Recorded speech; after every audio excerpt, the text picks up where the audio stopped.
sa première nuit de liberté. Mon père à Paris l'a passé, endormi sur une poubelle. À Belleville dans la rue Louis Bonnet, peut-être bien qu'il pensait encore à son Statel. Ses seuls parents, sa seule famille, un cartable au cuir meurtri, des photos couleur sépia, quelques pièces d'or remises en confiance par un vague ami d'enfance, resté dans un camp quelque part. Tate, oi tatele, il me manque ton accent. Tate, oi tatele, que ton sommeil soit moins pesant. Armé d'une petite aiguille, de quelques mètres de fil, tailleur de son métier, il reprit son travail, et la vie vaille que vaille, à force de volonté. Présentés à Madeleine, ils ont parlé de leur peine, de leur joie dans un atelier. Leur seul langage, un bel espoir, entre un bonjour, un au revoir, ils ont fondé leur foyer. Tate, hoi tatele, il me manque ton accent. Les chroniques du Shtetl sur Seine, Tate, pour Yiddish pour tous, hoi tatele, par Jean-Claude que ton Lonca. sommeil soit moins pesant. Chronique du 14 décembre 2015, Gin Tonic. Bonjour à toutes et à tous, y compris celles et ceux qui se sont fait enguirlander pour être venus chaussés de tennis ou de basket à l'école, accessoires qu'il ne fallait porter qu'uniquement lorsqu'on était en short ou en survêtement pour la pratique de la gymnastique. Je n'arrive pas à comprendre ce nouvel art qui est celui de s'habiller pouilleux. Si sur la toile on cherche Blue Jean, automatiquement arrive en premier la marque Lévi-Strauss. Il est écrit qui, quoi, comment. Ensuite arrive Ricka Lewis, Wrangler, Lee Cooper et d'autres marques, dont une française peu connue qui existe depuis 1892, ce qui fait que c'est la 3e génération maintenant qui gère la société, et c'est la marque Tufts. On trouve aussi des articles sur Marité et François Girbaud qui marquent l'histoire du jean au début des années 70 avec l'industrialisation du délavage et le procédé Stonewash qui a révolutionné le denim. Moi, je me demande pourquoi eux sont cités. Est-ce parce qu'ils habillaient des gens connus ? Et alors, vu le nombre de pognes que j'ai serrés à des gens célèbres quand j'étais chez Frenkel, pourquoi leur nom n'est jamais cité ? On ne lit pas non plus que les établissements Frenkel faisaient délaver les jeans par milliers dans la boutique de lavage de fringues à côté de la boulangerie, au coin du passage du Pont-aux-Biches et de la rue Notre-Dame de Nazareth. Maurice Jablonski, l'un des associés de Nathan Frenkel, me voit dans la réserve trier les jeans, car le délavage dissolvait l'écriture de la taille sur l'étiquette et il fallait noter au feutre noir la taille sur l'intérieur de la ceinture du jean. Il me regarde et me dit « Jean-Claude, tu es tout rouge ?» Je faisais une allergie au tissu délavé dans de l'eau de Javel, et non seulement j'avais le visage rouge, mais les mains, les pieds, tout le corps, y compris là où vous pouvez le penser, et ça démangeait grave, et je ne parle pas de l'odeur du chlore qui faisait pleurer. Alors, ils ont utilisé le procédé Stonewash, le traitement de vieillissement accéléré consistant en un lavage avec des pierres ponces dans le tambour de la machine à laver. De ce fait, plus besoin de vérifier la taille du jean, l'étiquette était intacte. Là encore, sur des sites, ce procédé est attribué à d'autres personnes. Quand je dis s'habiller pouilleux, schmutz, schmutzig, c'était le terme utilisé par nos parents. Il était inconcevable que l'on soit habillé misérablement. Quand je vois les photos de réunion de nos anciens pour une occasion, tout le monde est habillé chic. Les Américains débarquent en France avec la pâte à mâcher et avec le jean. Le surplus américain est florissant, ce n'est pas cher dans les années 50 et c'est florissant dans les années 60 et 70. C'est pratique et les boutiques s'ouvrent partout. J'ai beau avoir travaillé pendant 10 ans aux établissements Frenkel J'ai beau avoir vu dans le bureau de Nathan une photo de lui serrant la main du PDG américain de la marque Levi's, j'ignore comment la rencontre s'est produite et ce qui a fait qu'un chiffonnier réussit à signer un contrat à vie avec la marque américaine. Il y aura un livre à écrire sur cette réussite. Dans les années 60, ça se bouscule tôt le lundi matin au 39 rue Notre-Dame de Nazareth. Paris ne suffira plus. Des succursales grossistes sont ouvertes à Lyon, Bordeaux et Marseille. Je ne me souviens pas s'il en existait une autre. Les boutiquiers européens viennent s'achalander chez Frenkel, qui vend aussi les marques Ivy Oxford, Burlington, Fruit of the Loom, Catalina, Siete Liegas, aussi des lames de rasoir et encore d'autres noms qui ne me reviennent pas en mémoire. Il y a une douzaine de représentants qui tournent en France. Dans aucun article sur le jean, il n'est fait mention des établissements Frenkel. On a l'impression que le blue jean, les blousons noirs des années 50 qui ne portaient que ça en étaient les représentants, qui ont permis le succès de ce pantalon en toile, et que les mannequins étaient les acteurs de western ou de film sur le mal de vivre des jeunes Américains d'après-guerre. Que nenni.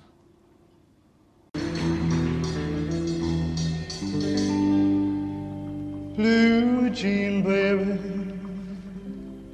with a big blue eyes. I don't want you looking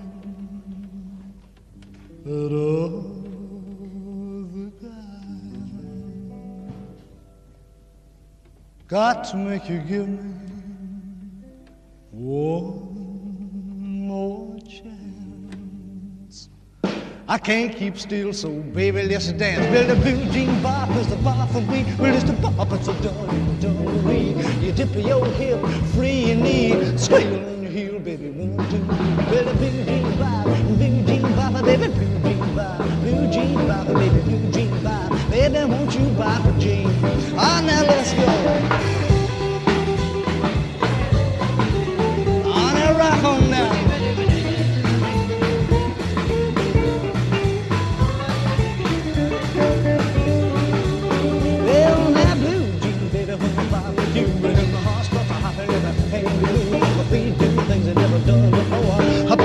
Baby, give me more. Well, the blue jean bop, baby, blue jean bop, baby, blue jean bop. Baby, won't you bop a jean? I'll rock on now. Talk to me, boy.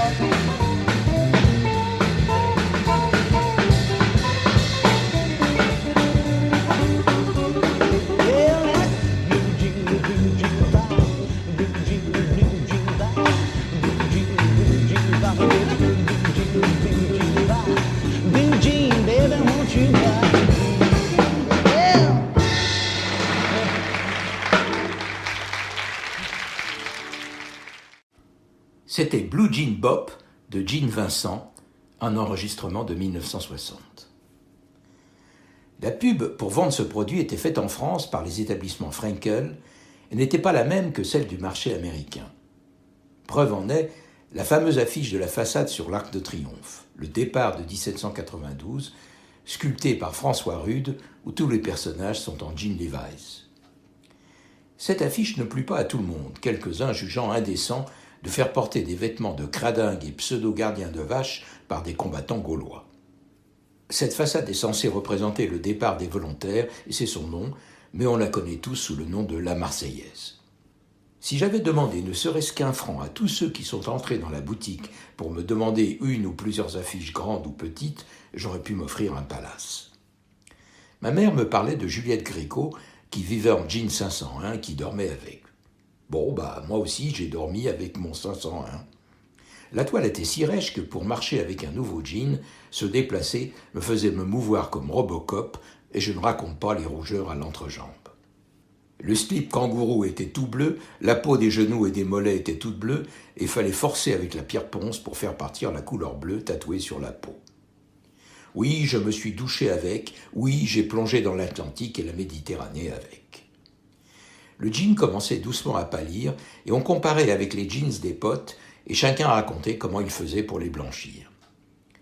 Le jean 500 était un pantalon droit, et alors avec le 604, les pattes d'F, pour pattes d'éléphant, la toile est faite d'une jauge plus légère. Il est bleu clair, mais là aussi on veut le blanchir. Sauf qu'en le blanchissant, il s'use plus vite que le 501. En bas, le revers s'effiloche et les fils apparaissent tels des fibrilles ou des pattes de chenille.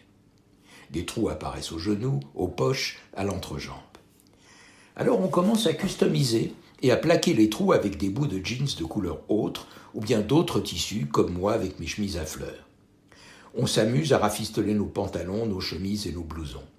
On rajoute même des poches, on les cloute, on les brode, on en fait des œuvres d'art. C'est le pop art et c'est créé par la rue. Bref, on n'achetait pas un pantalon déchiré au prix du caviar, comme je le vois maintenant dans les magasins. Je vais me faire des ennemis. Faut être acheté pots pour acheter des jeans déchirés et usés jusqu'à la trame pour faire tendance. Tendance de ringard. Il y a des gens qui se pressent toute l'année au secours populaire pour avoir des vêtements propres. Je ne donne pas au secours populaire mes vieux jeans usés ou troués. Ce que je donne a été peu porté, c'est propre, lavé, repassé, bien plié. Je m'en porte un peu désolé. Quand je croise une vieille qui se la joue jeune avec plein de trous sur le pantalon, je suis gêné. Quand je vois une jeune qui se traîne avec un jean troué, j'ai envie de lui filer 10 € et l'adresse du secours populaire de Chelles pour qu'elle s'achète quelque chose de plus élégant, et il y a ce qu'il faut. En 1973, un grand concours a eu lieu aux States, le Jean Art. Customisez votre jean, pantalon, blouson, gilet ou autre et participez au concours.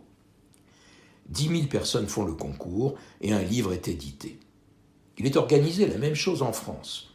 Une expo a lieu avec tous les plus beaux spécimens cloutés, patchworkés, peints, recousus. Cela se passe à l'hôtel de Sens, à la bibliothèque Forney, pendant tout un mois. Et il y a une projection d'un film dans la salle avec les gagnants américains. Qui est le vénard qui gère l'expo ?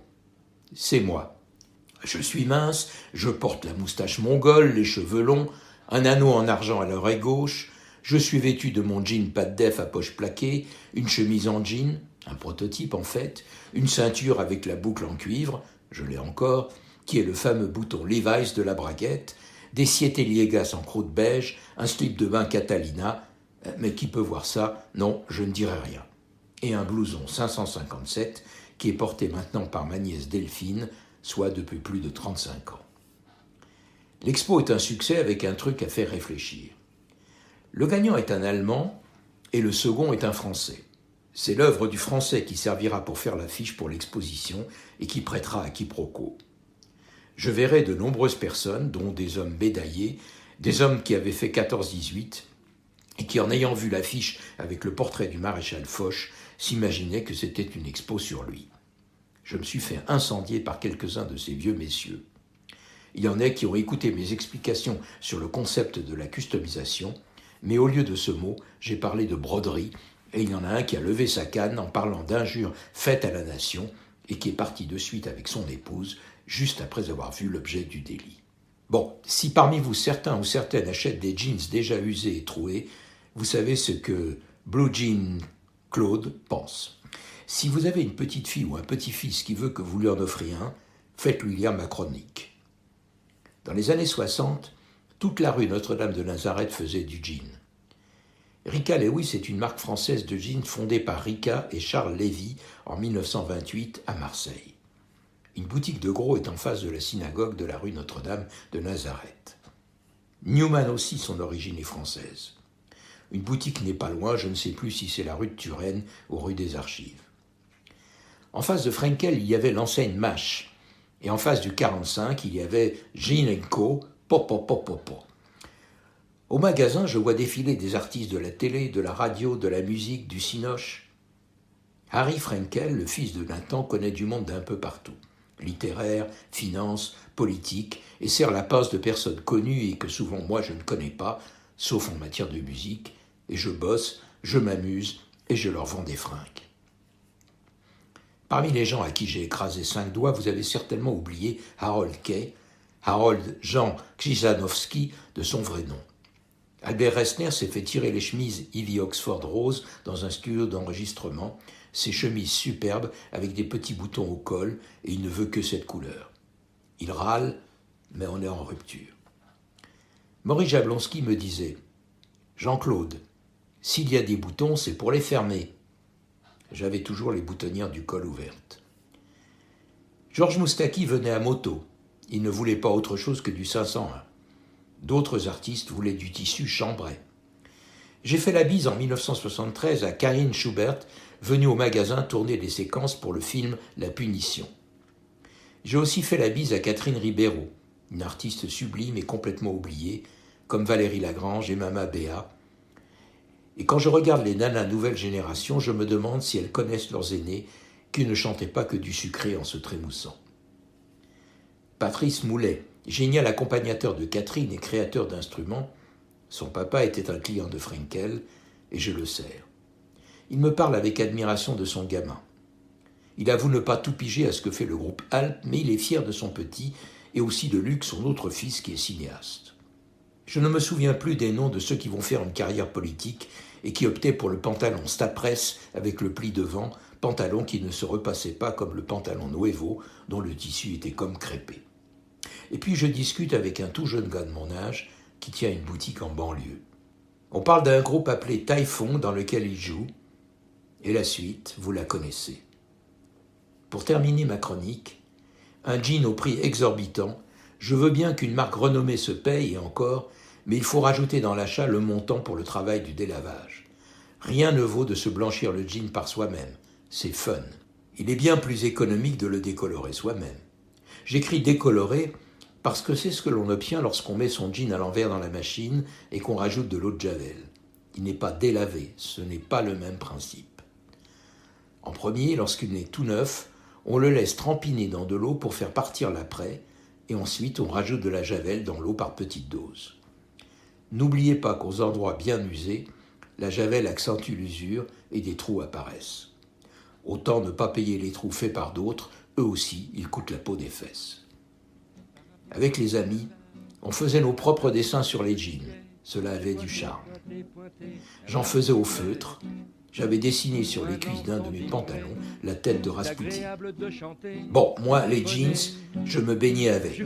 Ça, c'est écologique. Papa me disait, mon fils, ces balles, ces feux d'artifice, et tous ces spectateurs, c'est pour louer ta venue et le chemin que j'ai parcouru. Papa, t'étais un beau conteur.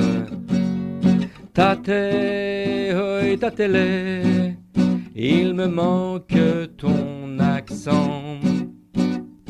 Tate, oi, tatele, que ton sommeil soit moins pesant. Quand maman s'en est allée, après 20 ans à tes côtés, ce fut comme un coup de poignard. Tu n'osais pas me rapporter toutes tes frayeurs passées, tu faisais des cauchemars. Entre tes nuits et le brouillard, je venais te réveiller afin d'apaiser ta fièvre. Après une tasse de thé, tu venais pour m'embrasser, je voulais te donner mes rêves. Tate, oi, tatele, il me manque ton accent. Tate, oi, tatele, que ton sommeil soit moins pesant. Vous venez d'entendre une émission originale de Radio Yiddish pour tous. Seule radio au monde à diffuser la culture yiddish 24 heures sur 24, Radio Yiddish pour tous fonctionne grâce au seul soutien financier des membres et donateurs de Yiddish pour tous. Vous pouvez vous aussi apporter votre contribution à la diffusion de notre culture. Pour cela, rendez-vous sur notre site www.yiddishpourtous.org www.yiddishpourtous en un seul mot, .org